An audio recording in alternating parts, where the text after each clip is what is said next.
Talent or teamwork? What is more important to you when you are forming a team?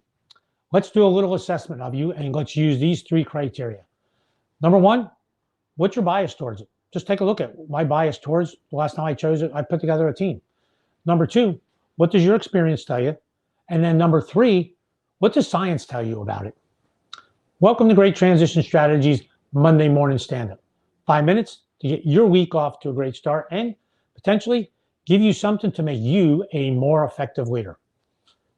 Talent or teamwork, what is more important when you put a team together? So let's look at each one of those areas.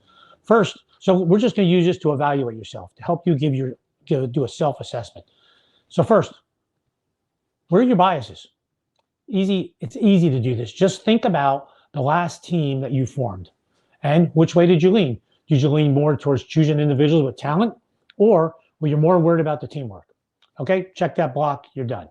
Number two, experience. What does your experience tell you about doing this? Either a team that you formed and then you watched, or a team that you've been on. What made that team more successful? How much of it was on the talent and how much of it was for teamwork? All right, so easy. Second one, let me give you an example. I am currently working with several clients who are working through some team challenges, and this topic has come up with each one of them. So I'm going to just use one example. Executive team, 4 people on it's a stand-up or it's a startup. So they are working with this executive team. One individual on the team, super, super talented. Very hard to find that level of capability. Teamwork, not so great. Does not communicate well, does not adhere to the norms that the team has decided is what we're going to operate on, and really hasn't been accountable to those norms, and really doesn't think, he thinks he's beyond being accountable to what they decided because he's so talented. Hence, the leader of this team, super frustrated and causing frustration within the team, causing all kinds of angst.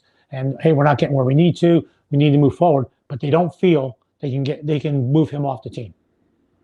Right, last, science. What does science say about this? Talent versus teamwork. I'm going to lean on one piece of science here from J. Richard Hackman and Ruth Wageman, who from Harvard studied high-performing teams for a long period of time. And they have come up with a model of 6 conditions. If you have these 6 conditions, you can remove 70% of the variability of high-performing teams. One of the conditions is the right people on the team. The right people, and part of the right people means knowledge, skills, abilities, and one of those skills, teamwork. You have to have a level of teamwork in order to be part of a team. And they say, when you're choosing a team, no derailers. Do not choose anyone who would derail the team from accomplishing what they need to. And derail doesn't mean disagreement. It's okay to have disagreement because that makes the team better. But derailers are someone who doesn't adhere to team standards, doesn't communicate well, is essentially a parachute behind the team moving forward. Right, so those are 3 criteria to put that together. So evaluate yourself.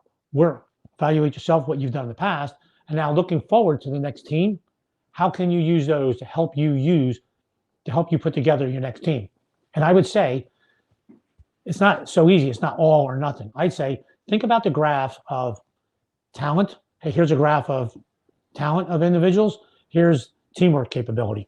And maybe there needs to be a threshold that everyone has to have a minimum of this level of talent, this level of teamwork capability.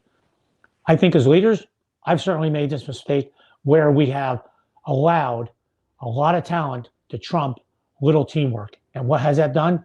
I think for me, it's caused a lot of angst on the team and a lot of effort, used up a lot of time. So for you, think about it. How can you use these 3 criteria to help you form your next team? Hope you found that helpful. See you next Monday morning, 8:30. Have a great week.